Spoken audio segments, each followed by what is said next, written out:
Hi, and welcome back. This is the first course, but I'm assuming for most of you it's not the first course that you've taken in Distant Ed. But for those who have, let me just bear with me while I give a little background. As you know, this course will be managed in a series of lectures that will be on your computer, as well as shown in the library in the non-book room. That's the first floor. As well as being showed on Channel 70 on Cox Cable. You can get the lecture materials several ways. You can download it when it's being shown on television. You can go to the library. You can't check them out, but you can watch it there. Or if you have Netscape 4.8, you have no problem at all getting into and watching the videos on TV, on the computer screen. It looks a bit like interviewing someone from Afghanistan, but it is convenient. There will be a couple discussions that I will post, helping you with the exams, helping you look at what will be pertinent for the exam material.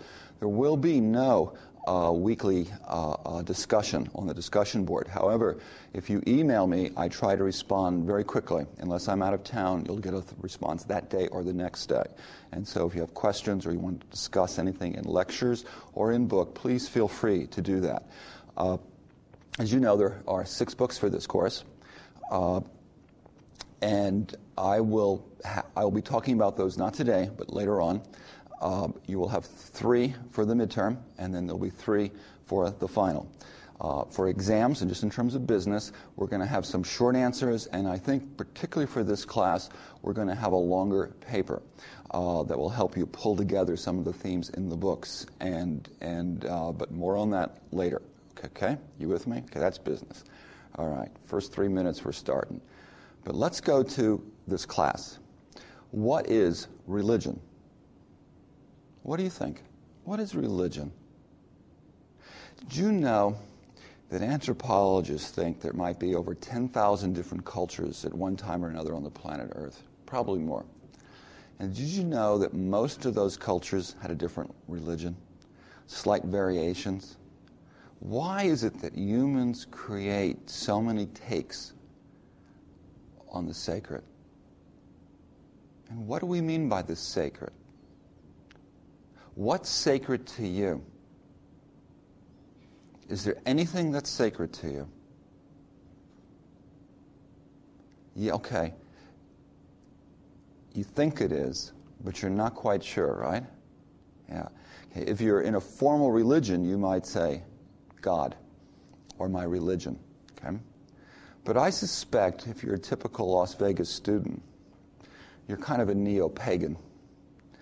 That means you no longer are comfortable with the religion you were raised with. You have doubts. You're not sure where to go with this. And you're dabbling. You're taking a little here, a little there. Now, others of you don't have that problem. Okay, you're very clear. It makes sense to you. So then what's religion? What do we mean by religion? Can you be religious? And this is an important question. Can you be religious and not belong to a religion? Okay, you're right. Yes. So what's the difference between religion and religious experience? Okay, if you look at religion,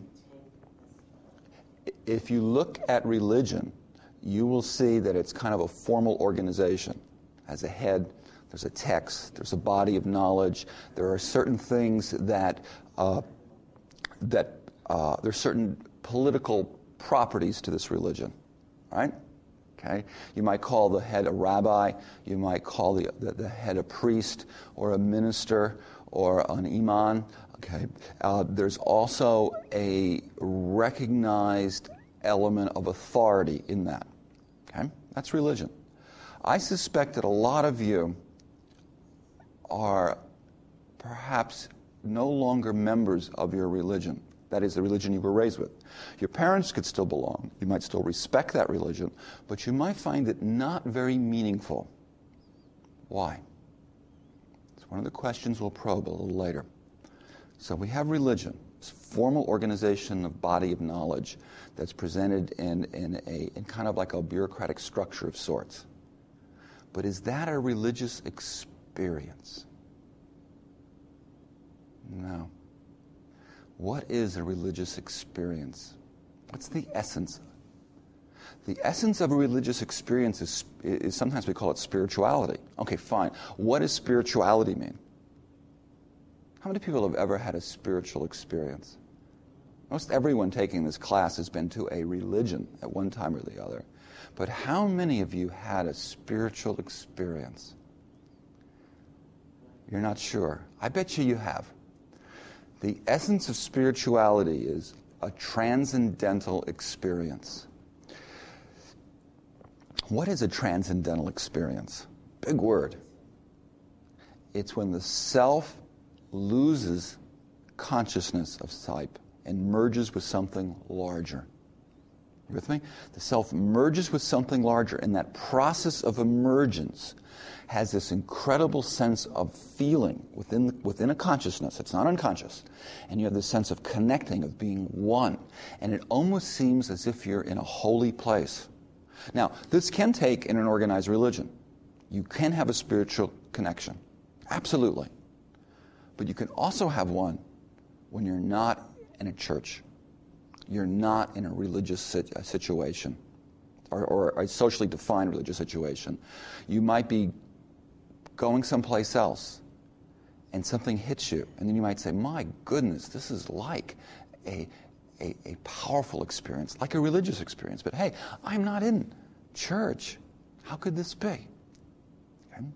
Religions in some ways are attempts to provide a larger explanation of meanings. Where did we come from? Where are we going? And in that system of explanation, it's also hoping that it provides a certain spirituality, a certain sense of comfort, and maybe connectiveness. But often the religion you were born into, that is raised into, does not offer you that ability to have that connection. And so you're searching, which is why I called many of you neo-pagans. I don't mean neo-pagans in a bad way. I'm saying is that the grounds by which people look for this connection are no longer meaningful. And therefore, for you, you're looking for new connections. So what is spirituality? What is this transcendental experience? Let's take romantic passion. Everyone, I'm assuming, taking this course has been in love at least once.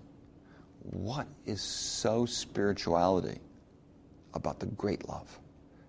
Right? Think of it. In a great love, there's an emergence. Yourself moves into a commitment to something larger. For maybe the first time in your life, something else is more important to you. And by possessing that, by wanting to cherish that, you feel part of that. It's a union, isn't it? Spirituality is just that. It's about a union. It's about an emergence.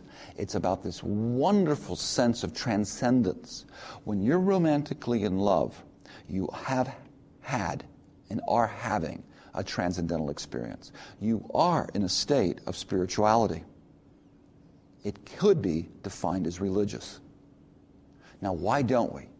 Now, some people do. Some people, when they're in romantic in love, say, I'm almost feeling this one with God. It's not really the God, but it's this incredible connection. It might as well be. It might be the essence of God, right? Why don't we call that religion? Love's critical to an American culture. Why do most of us not declare it that way?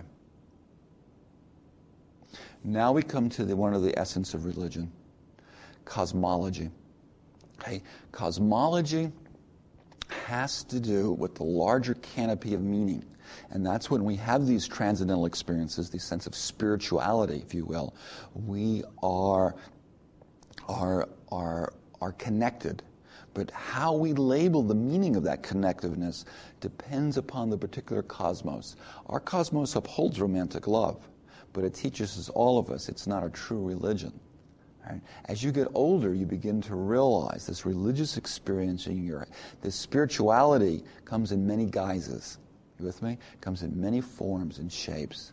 And as you get older and mature, you begin realizing that religion, experience, and spirituality are one and the same, and there's many ways you can go about having that. Right? And at formal organizations is just one way. It's a good way. It's a proper way. But it's not the only way. Such, many of you are neo-pagans. Do you know Las Vegas has many churches? Look in the yellow pages. Look in the yellow pages and just count up all the names of the churches. You'll be stunned. You'll absolutely be stunned at the variety of churches and takes, running from traditional Roman Catholic and Greek Orthodox to Lutheran and Presbyterian to just a host of religions you never even heard of, all in this town. Why? What is it about Las Vegas that brings this incredible array of variation? Yeah. Vegas is L.A. 1969. And like L.A. in 1969, it's a city on the hoof. What does that mean?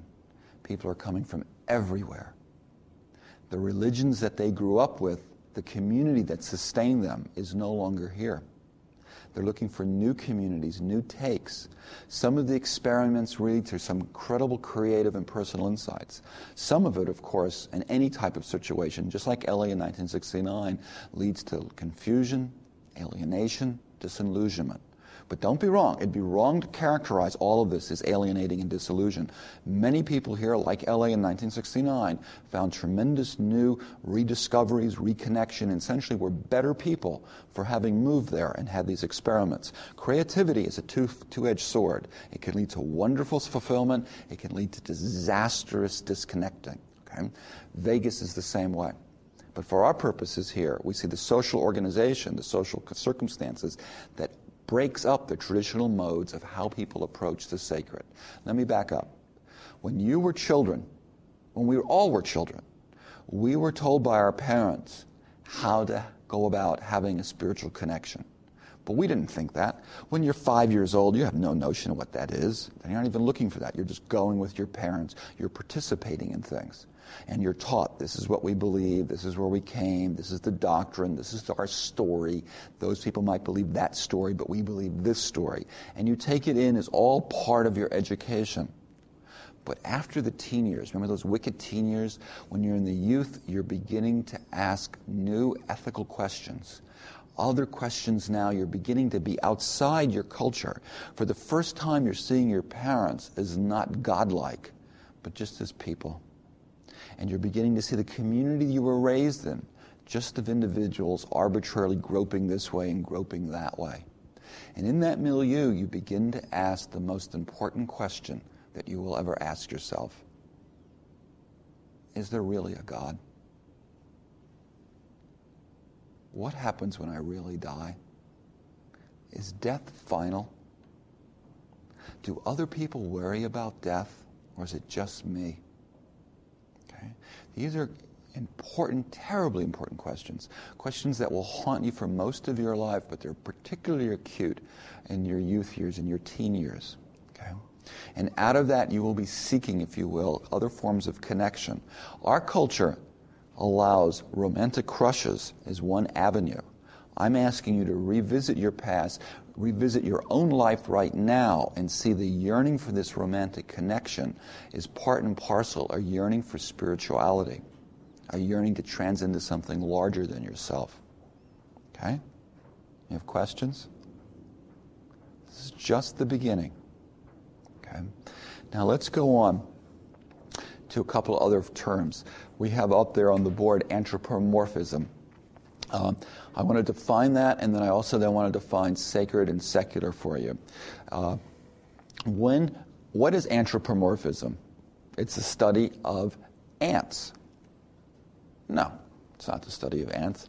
Okay, when you anthropomorphize, you're projecting human characteristics into inanimate objects. Okay, you're thinking and feeling that perhaps this object has a life force of its own, right? Maybe Obi-Wan Kenobi, did he anthropomorphize? Did Darth Vader? When they said the force be with you, what were they saying? It wasn't just an inanimate sense of air. There was this chi, there was this essence, which we'll talk a bit more when we talk about Chinese yin and yang, okay? What is anthropomorphizing? Okay? It's when you think inanimate objects have human potential. Who's smarter, a dog or a cat? Okay, everyone knows a dog is. How many people have cats? Yeah, cats are smart too, all right? But do you think your cat's smarter than a dog? Probably do if you have a cat. In fact, notice what you're doing. You're projecting qualities that we really value in humans: intelligence, volition, purpose, and you're putting it onto your animals. You're treating your animals as if they're human beings. In fact, for many people, animals are not as if they're human beings. They're even better than human beings. You've anthropomorphized. They're just mammals. They're lower order mammals. Granted, they have an intelligence of a mammal, but they're nothing like a human. Yet you think so, right? What happens when you think that an object is a special essence that it carries on beyond time and space? Right? You're anthropomorphizing. What we'll see in this course, we'll see this phenomenon, this tremendous human propensity to project into objects and give them human volition, human will, when there's no evidence that they have that, is panhuman. There is no culture in the world that does not anthropomorphize. There is no person in the world that doesn't anthropomorphize. Every single person teaching in every single university anthropomorphizes, even when they don't know it. Take, for example, the market. Anyone own stock? What do they say every Friday? The market was a little crazy today. The market took a profit. What is the market? The market's not an entity. It's a collection of millions of individual buyers and sellers, and there's patterns and trends. But what do we do to short term? We don't say millions of buyers and sellers today were a little cranky and they decided to take a profit. That would be accurate, right? We don't say that. We say the market took a profit. The market was just trying to correct itself. The market has no will. But you see how comfortable we are with anthropomorphizing? You ever sail a boat? What do you say? She's really temperamental. But you gotta just nurse it around, right? Now, of course, what we're really saying is the boat is a little difficult the way it was designed under particular circumstances. It's having this type of lag, and you can't be too jerky, and you have to play with it given the operational designs that you bought the boat with. Who talks that way? And if they did talk that way, would you ever go fishing with them again? No. So we anthropomorphize. Now, it could be a short form, and that's not really anthropomorphizing. So what is anthropomorphizing? If we say she's crazy, but we don't really mean the boat's crazy, we're just using it as a short term to say I'm having some problems with the technical part. That's not anthropomorphizing. But if you begin to think, this boat really is a little crazy, right? You're now giving an inanimate object a personality. How many people have dated people who really loved cars? You ever listen to how they talk about cars? Have you ever been sure? Are they just talking in a short-term way, a little colorful metaphor? Or do they really believe this is the essence of the object themselves? All right? That's anthropomorphizing. We can go down the line between gamblers and how they look at magic, which is the essence of anthropomorphizing. Anthropomorphizing is fundamentally to human beings. And it also raises a really important question about spirituality. Okay? And how much meaning do we put into it? We'll return to anthropomorphizing later. Let's go into some patterns of transcendence. When we anthropomorphize, it takes different forms. One form could be the disembodied spirit, another's reincarnation. What is resurrection? What do these terms mean? Take death. Humans have a hard time with death. Most people don't like to talk about it. They just bracket it. Right? Why? What is it about death that we don't like? Some people have argued that the fundamental anxiety to the human condition is death. Why? Why call death the fundamental anxiety? Why? What makes something anxious? When you're anxious, what is it about? There's something to do, you're not sure you can do it. Take a test, am I going to pass or not? That's right. You interview for a job, how did I do? I don't know. I think I did okay, but maybe not. Huh? Anxiety is about the future. It's about the inability to predict the future. You're looking for patterns. You think you got it, but you're not sure. You're upset. In many ways, When you just start dating, it's acutely anxious. Why? Because you kind of like him, but you're not sure he likes you. Or maybe you like her, but maybe you're not sure if she likes you. And that anxiety, is the future for us going out together or not? It creates incredible physiological changes within yourself. Death. What is it about death? You're going to die, but that's not anxious. What makes death anxious? What happens after you die? That is anxious. Human beings are unique animals.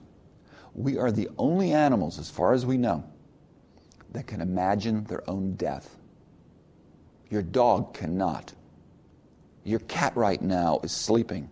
It is not at all wondering, how long is the cat lifespan? And where do I go when I no longer am alive? Your cat never contemplates that. You began to wonder that when you were a child, and it got more acute in the teen years. Then you might have bracketed it and forgot about it, or when the topic comes up, you change it. Right now, the topic might even be a little fascinating yet a little scary to you. Okay? And that's the point. Humans have a consciousness. They have a self, and they can project that self into the future. And you can imagine a point when you're no longer alive. Plus, we're connected to people. And people we're connected to have close relationships. They die. And humans do not like to say goodbye to loved ones. You might know cognitively they're gone, but emotionally you don't want to say goodbye. Right? You want to believe they're alive someplace else. I'm talking about you, but I'm not talking about America. I'm talking about human beings everywhere are just like you. However, they come up with different explanations of what happens when you die. Some say when you die, you become a spirit and just disembodied. You're no longer part of the body. You just float in spaces. You're not in heaven. You're just floating in space. Okay? Others believe in reincarnation. What does that mean? That's really pop buzzword. It means you die, you come back in a different form. You might come back as a human, you might come back as something else, but you come back in a different form. Okay? So death is not final to reincarnation, is it? What about resurrection? The essence of Christianity. When you die, your spirit leaves your body and goes to another realm. But at a certain point, your body will rise up and combine again with your spirit, and the two will become one again. That's why it's important to preserve the body. Chinese believe that. They don't believe in the Christian resurrection, but they think you should perfect the body because the body will go to the next world, and the essence of the spirit and the body will become one and the same in the next life. We'll talk more of that coming up. All right. Let's take a look at afterlife. Different takes on afterlife. Not everyone believes that you're in heaven. Okay? Native Indians, when you die, where do you live? Not in heaven, but on earth. Right? What about under the earth? China believes when you die, you go to there's 9 levels of underworld. You go to the 9th level, which is the top, number 1's at the bottom, and then they read this big book to you, and you define if you go to a lower level or to the top. The ancient Greeks, remember Hercules the movie, and Hades, and the Lord of the Undergod? Okay, there was the underworld, and Zeus lived in the top world. So when you died, you went to the underworld. You didn't go to the heaven. Okay, and Christianity is a bit like ancient Egypt. We believe you go to the sky. You go live up there in the sky, and a different form and spirit. All right, fascinating. And what does heaven look like? Ever wonder? To Christians, what does heaven look like? Is it just spiritual essence? Blackrobe, the 16th century Jesuit priest, when he's with the Huron, this Indian group in Canada, again, it's 16th century, one of the first early explorers trying to bring them Christianity, and they never heard this before. He was around the campfire, and they asked him, they said, Blackrobe. They called him Blackrobe because he wore a black robe. Blackrobe, in your religion, when you die, what do you do? He says, you just go to the other world, into the sky, and you stay there. And they said, are there any women? And he says, no. You just sit on a cloud looking at the glory of God. And all the Hurons, when they heard this, just went, that was not heaven to a 16th century Huron warrior. Okay? But it is to us, different religions and different times, different takes. What is heaven?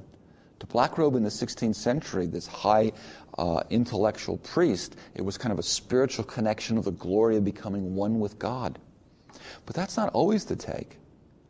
When I asked my grandfather, who was born in Ireland, what was heaven like, he looked at me and said, there's pearly gates, and there's gold on the streets, and there's beautiful buildings, and you're close to God, but you live in these wonderful apartments.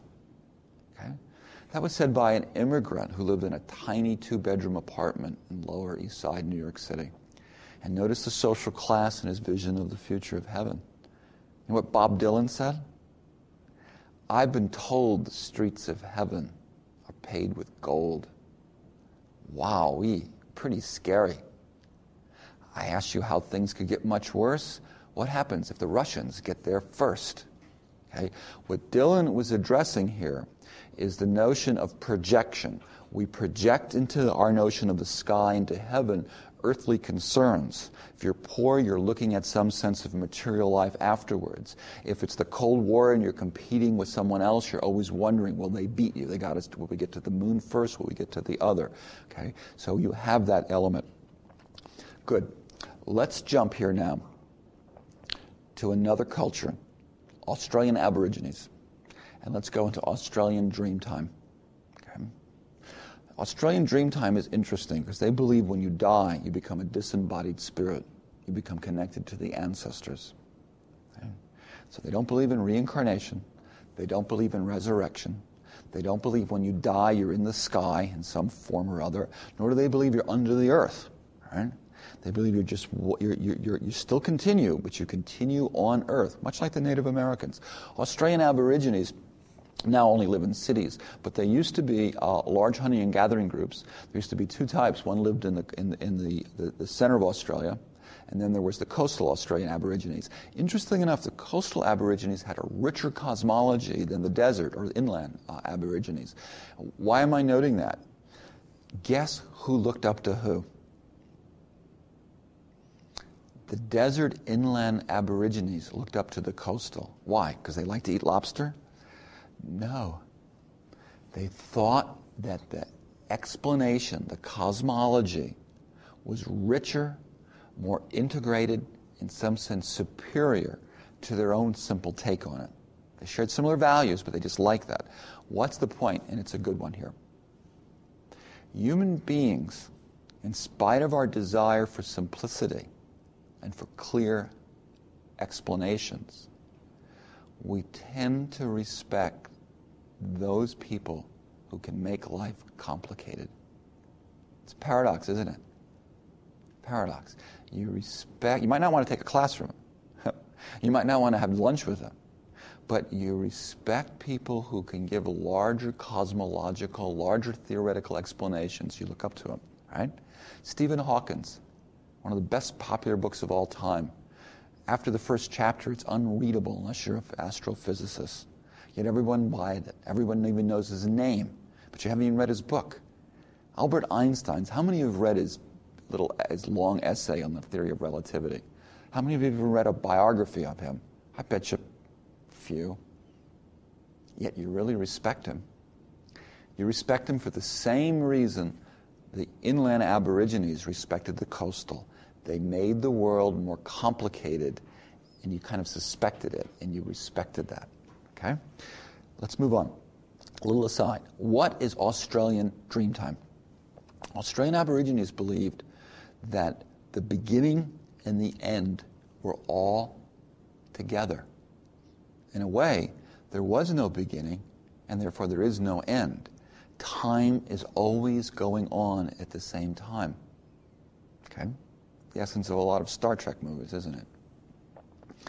They believed that what they were doing was upholding the narrations of the first ancestors. What does that mean? Excuse me. But ancestors had this incredible power of of experience and knowledge, and that they just knew what was right. And they were able then to articulate it, and these were passed on from generation to generation. And by following these ancestors, you just weren't following the living, but you were following the essence of beginning. Okay? A little complicated here. Let's make it simple. Every religion has an explanation of the origins of things. Every religion. Australian Aborigines are no different. Take Christianity. What's in the Bible? What's the book? You know it. Genesis, right? In the beginning. Okay?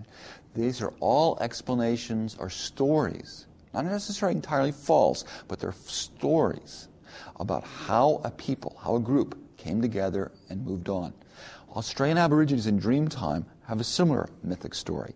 They began when the ancestors came out of someplace and then continued to live among us by telling us where to go. And that's why you should obey the ancestors. A wonderful film that you can get in Hollywood Video on this is The Last Wave. You'll see a young Peter Werther in there as the film director, and with a Richard Chamberlain, and a young Richard Chamberlain. And it's a wonderful account of Australian Dreamtime. If this really moves you, you should see that, because it's just really quite good. Let's take sorcery. Australian Aborigines are considered to be, some of the shaman, these religious leaders, are considered to be incredibly powerful. And some people really believe that if they point the bone at you, this little bone, and they just go bing, that you will be, your heart will be pierced, and you will slowly die. Do you know there are cases in downtown urban Melbourne where somebody, an Aborigine shaman, was upset at the behavior of a particular Aborigine, that he pointed the bone, and the person died within a week. There was no marks on the body, nothing. Died. How could that be? Everyone thought that shaman had incredible power. He wanted to kill that person, and he did it, and he did it just with thought. Okay?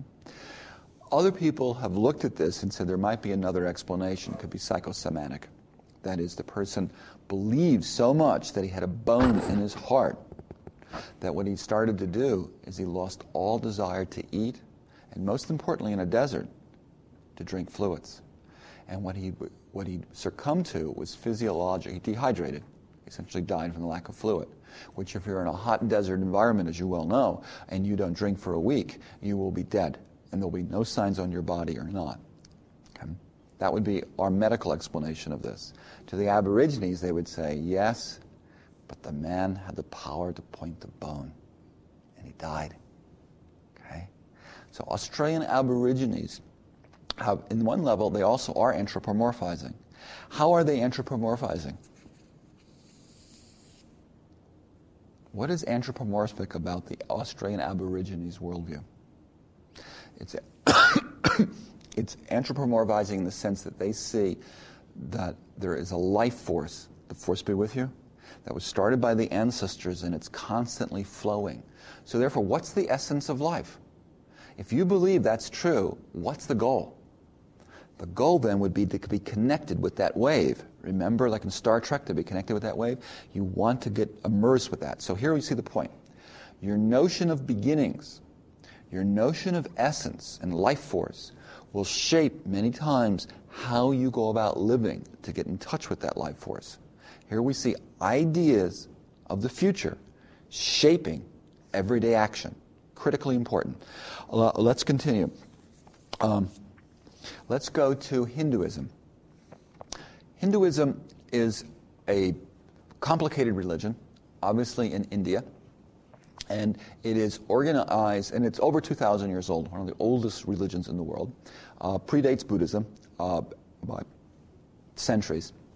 And what's it organized around? It's organized around the idea that rituals are critically important. By upholding those rituals, you indeed will find fulfillment and a better life. Okay? That's A. Hinduism, as a religion, it's ritual-based, therefore it's a text-based. The priests have enormous power because they have the ability to read the text and help and guide you in your path.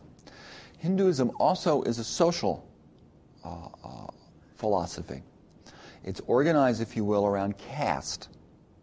And caste systems are ranked between Brahmins, the Kshatriyas, the warrior class, the Sudras, you don't have to know these names, workers, and then the untouchables, people who are casteless. And people are unclear where the caste came from. These are the four big classes. In fact, there's over 2,000 castes. You don't have to know them. There's over 2,000, and these shape, if you will, who marries who eats with who. In urban India today, caste is no longer a factor on who rides buses together or works. Everyone mixes. However, even in urban India today, when you go to a restaurant, you can be assured that everyone, especially if it's a neighborhood restaurant, that everyone in this particular neighborhood restaurant is of a particular caste, and everyone of another caste is at this restaurant. Okay? So you still see it. When you make marriage arrangements with your sons and daughters, you will make sure they are in a comparable caste. So you see in the social construction, caste still shapes a pervasive worldview of distinction. And what is caste? Caste is based on the notion of purity. Certain people are believed to be more pure than another. Can you touch purity? No. Like in all racist philosophies, and this is a racist ideology, it is based on the idea that certain groups of people are superior to other groups based on birth. Okay? In this case, it's not based on skin color at all. It's based on presumption of religious purity. How did one get that pure? We go to one of the fundamental components of Hinduism, reincarnation. When you die, you don't go to heaven or hell. You're reborn. The question is, will you be born in a higher station or a lower station? Okay? Now we get to something critical.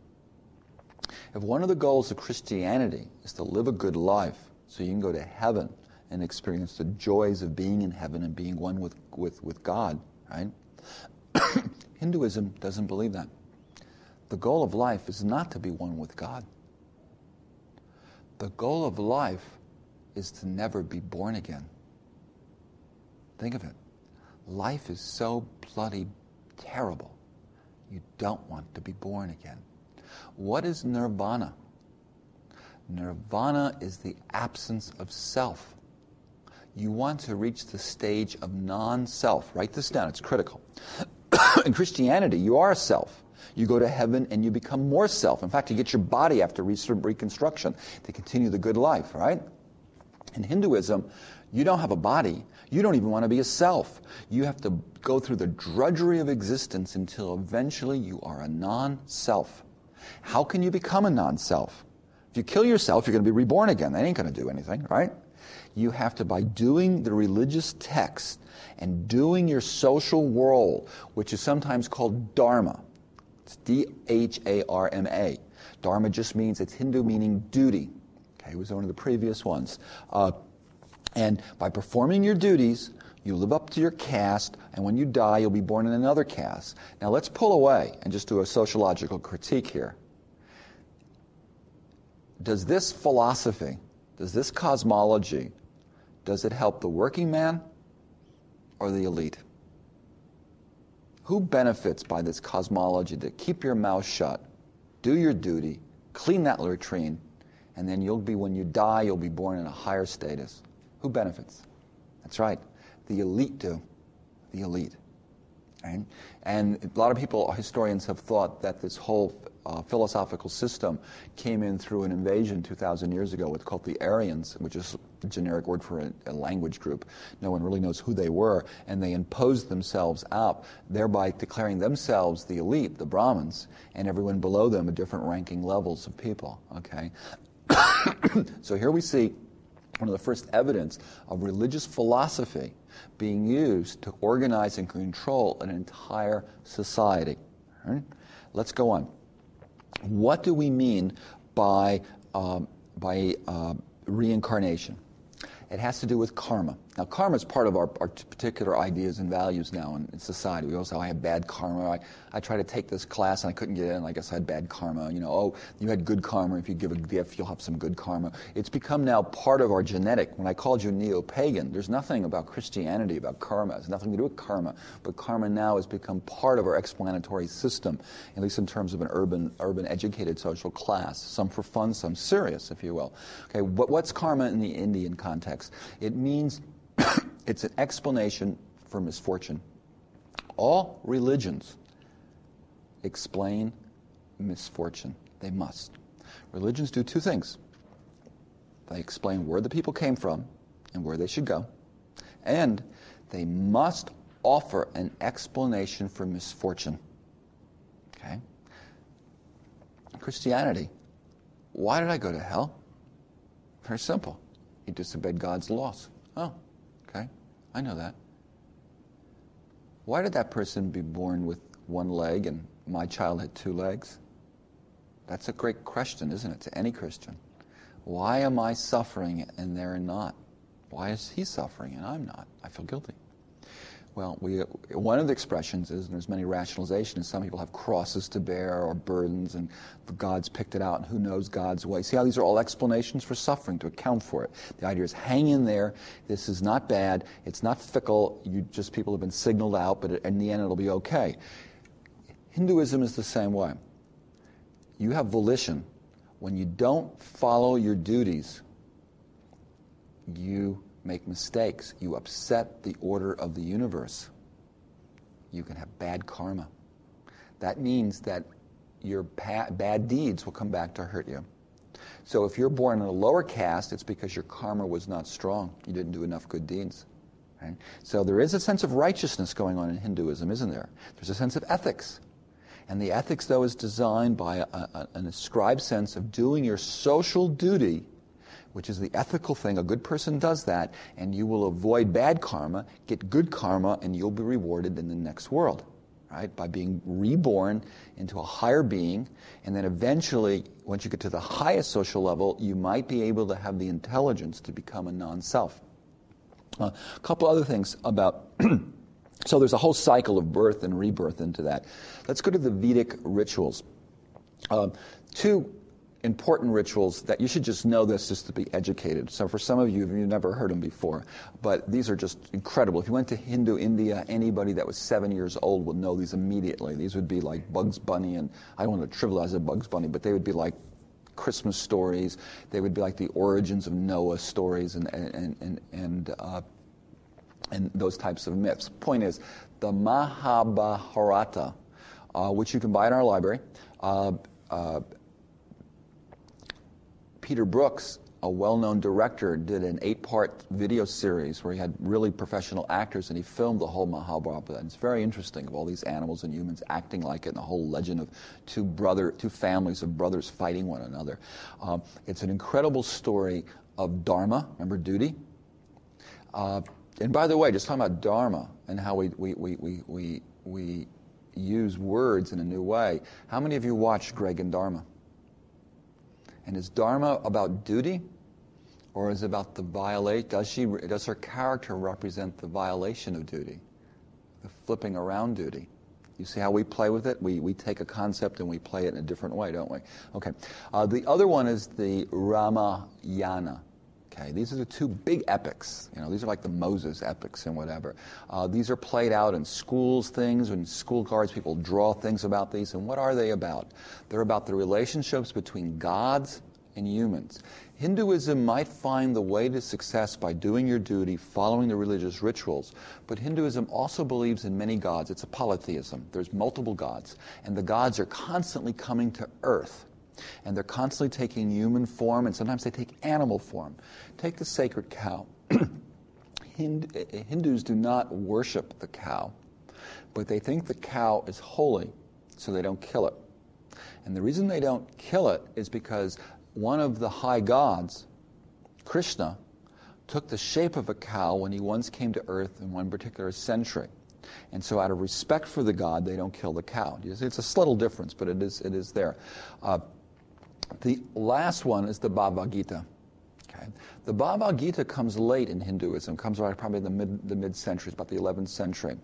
And the Bhagavad Gita is incredible because it's all about duty and love.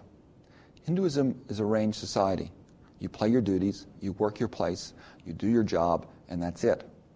But isn't it interesting, in the 11th century, there's a whole movement that puts the emphasis on the self.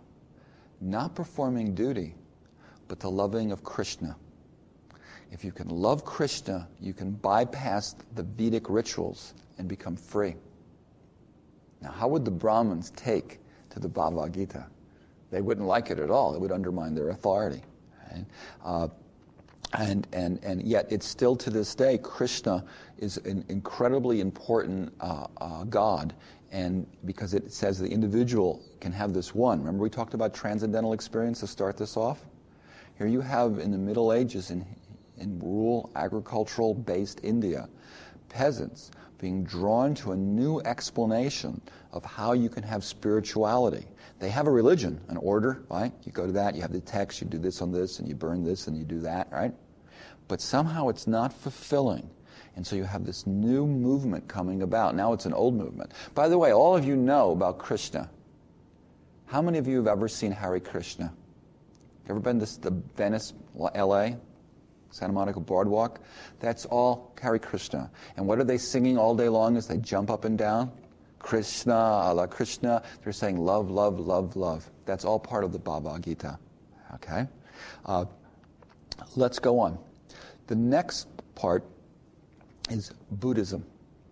Buddhism arises in northern India, really in Nepal. And it's fascinating. We find with Buddhism, it rejects the Vedic rituals. It just says it's nonsense. Let's go back. Buddha just means enlightened. That's all it is. Doesn't mean God. It just means enlightened. Okay? There is a historical Buddha named Sakyamuni. And lots of things have been written about Sakyamuni. You can see Hermann Hesse's book on Siddhartha, which is about Sakyamuni, which is his Hindu name. He was a Nepalese prince. If this really interests you, and I would really urge you for this class to rent out a Little Buddha with one of the worst actors that ever graced the TV screen, Keanu Reeves, though he did a wonderful thing in Matrix. In Little Buddha, he's just bad. But nonetheless, it's worth watching because it tells the story from the Hindu point of view of a prince being under a tree, questioning the religion he was raised in. Remember, he was raised as a Hindu. That is, there was that the purpose of life was to reach nirvana, which is what? What is nirvana? Non-self, not a self. You want to be non-self. Let me help you here. Most of you, in taking this class, had experienced the state of non-self. Any of you have ever had a good orgasm? When you've had that, you were in a state of non-self. You weren't dreaming. You had not lost consciousness. But for a moment, you had conscious of nothing but self. With me? That's what nirvana means. Buddha believes that you have to escape the world. But he thinks the Hindus got it all wrong. He thinks the problem of the world is desire. Because we desire things, we can never be happy. Because we're always disappointed. And therefore we always suffer. Remember, religions have to explain why do we suffer, where do we come from, where are we going, and why do we suffer. Buddhism's saying that. Right? We're born, the purpose of life is to become a non-self, which means you can't kill yourself. And you must, in a state of contemplation, become and learn to be a non-self, that is, desire nothing, and you become a non-self. And the only way to achieve that is not to be born into a higher caste. Buddha rejects, Sakyamuni rejects casteism. He says that's nonsense. There's no stage of going up. But there could be stages of enlightenment, but not social stages of doing your duty. The purpose is to work on not desiring anything. And doing that, this is incredibly radical, isn't it? It's really turning on Hinduism big time. And he's now saying the individual can have the power to move out this way. There's two Buddhist traditions that you should just know of. One is the Theravada and the Mahayana. Okay, one is based on monks and intellectuals, very, very esoteric, based on textual knowledge and on intellectual reflection. What is the sound of one hand clapping? These are all little devices that people engage in order to help them on their way to nirvana. Most commoners don't like to read, and they don't like that type of complexity. They might respect the complexity, but they don't want to read or participate in that type of complexity. See the difference? You respect it, but doesn't mean you want to participate in it. And so there's another type of Buddhism, and that's called the Mahayana, and that's about commoners. And most of your average person, your average farmer throughout all Southeast Asia and India belongs to the second Buddhist tradition. And that, by the way, is interesting because it combines lots of other religious ideas. It's not pure Buddhism. So you'll have these people going to war and fighting and seeing no contradiction at all, because Buddhists dimension is only one part of this other religious canopy. You should just know that in Buddhist tradition there's two larger traditions, one by intellectuals and one by non-intellectuals, and then there's great variation on those two, okay? What is a bodhisattva? Bodhisattva is really neat. It's important. Write it down. It's a good word to know. Okay? A bodhisattva is an enlightened being who has reached the state of nirvana. That is, by contemplation and reflection, he can now move into the next world. But he has tremendous compassion for humanity. He looks back, so to speak, at humanity, and he sees it suffering, caught and conflicted in their own desires. He decides, or she decides, not to go into nirvana, become a non-self and lost for all time, never to be reborn again. Right?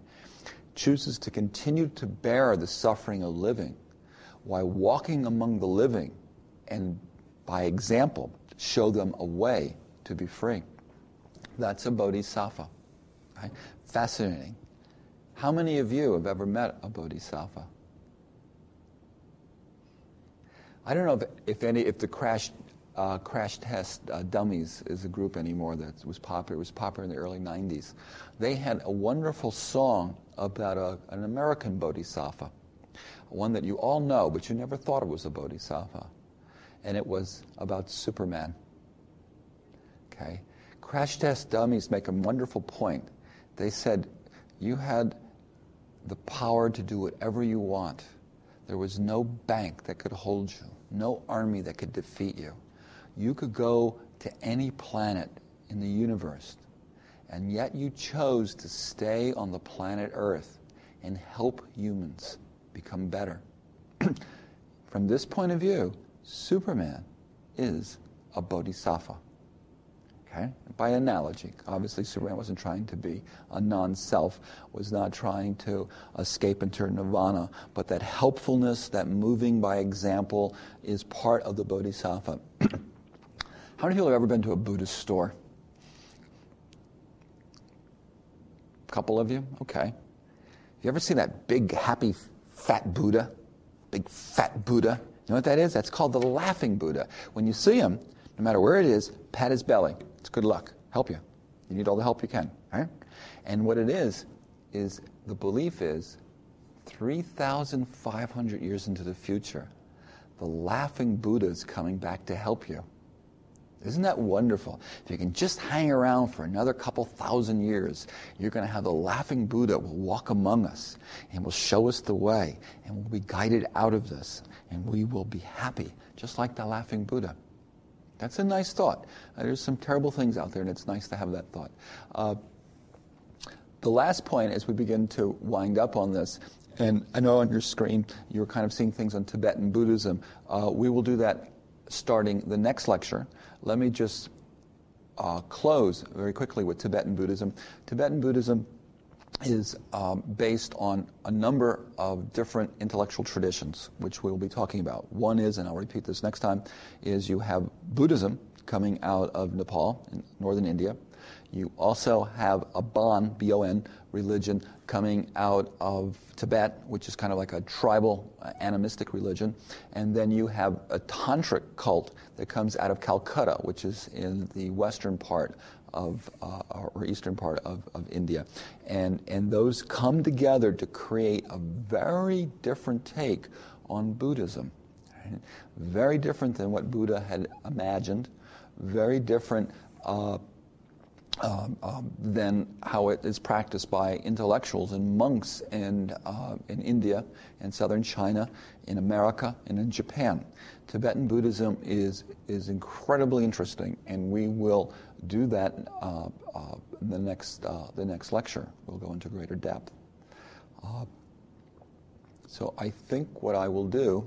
Well, I'm giving a sound. We have 1 more minute, so hey, look, you got another minute of this. You should just know, in China, there are 2 Buddhist traditions. They'll talk about Chinese Buddhism, and then they'll talk about Tibetan Buddhism. Tibetan Buddhism is mostly in northern China, coming out of Tibet and the Mongols in the north, while in southern China and middle China is all Chinese Buddhism, and that's because Buddhism leaves India, goes by boat into the Hong Kong area, and then moves up, while the other comes out of the north on horseback and comes in settles. So you have these 2 different Buddhist traditions sitting side by side in the People's Republic of China and in contemporary historic China today. Not Tibetan Buddhism, but Indian Buddhism goes to China, and it's called Chan, C-H-A-N, and then on its way out, it goes to Japan and becomes Zen, which then gets introduced in America. Zen, by the way, is not the Buddhism of commoners. It's the Buddhism of intellectuals. And it would not surprise me if some of you have played with Zen, because after all, you're an intellectual. And what I will do here is end the lecture at this point, and we'll pick up our story in the next hour.